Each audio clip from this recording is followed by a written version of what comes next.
আমি যে সময় মেরাজের মধ্যে গিয়েছিলাম আমি কিন্তু দেখেছি যারা পর্দা করে নাই তাদের কেমন শাস্তি হয়েছিল। আল্লাহ রাব্বুল আলামিন তাদেরকে কেমন শাস্তি দিয়েছেন এই বিষয়টা কিন্তু আমি নবীজি কিন্তু নিজের চোখে আমি দেখে আসছি জাহান্নামের ভিতরে। আল্লাহর নবীজি যে সময় মেরাজে গেলেন জাহান্নামের ভিতরে যখন ঢুকলেন, জান্নাত ভ্রমণ করলেন, জাহান্নাম ভ্রমণ করলেন।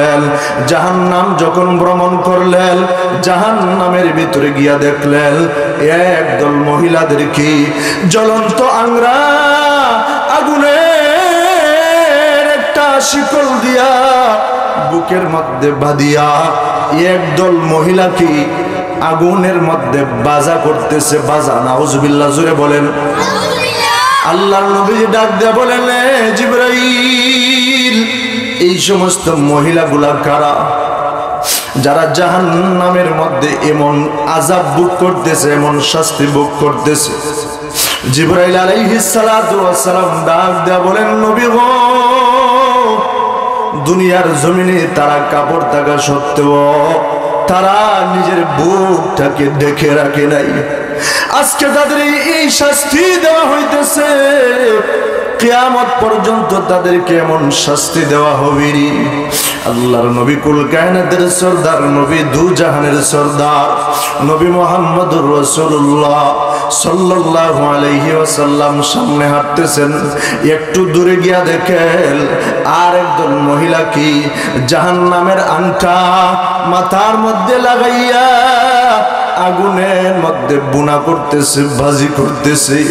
আল্লাহর নবী যে ডাক দেয়া বললেন, জিবরাইল, এই সমস্ত মহিলাগুলা কারা?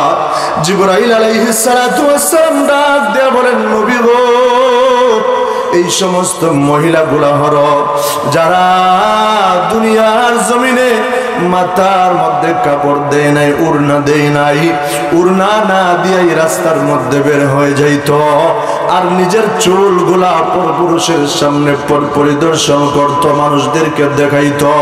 এই সমস্ত মহিলাদেরকে আল্লাহ রাব্বুল আলামিন শাস্তি দিতেছেন।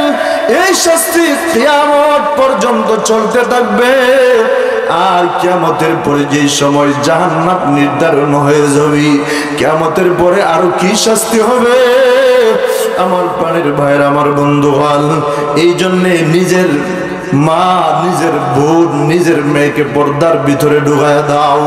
আল্লাহ রাব্বুল আলামিন বলেন, ইয়া আইয়ুহাল্লাযীনা আমানু কু আনফুসাকুম ওয়া আহলিকুম নারা, হে ঈমানদার গণেরা, তোমরা নিজের জাহান্নামের আগুন থেকে বাঁচো এবং তোমরা তোমাদের আহল পরিবারদেরকে তোমরা জাহান্নামের আগুন থেকে বাঁচাও।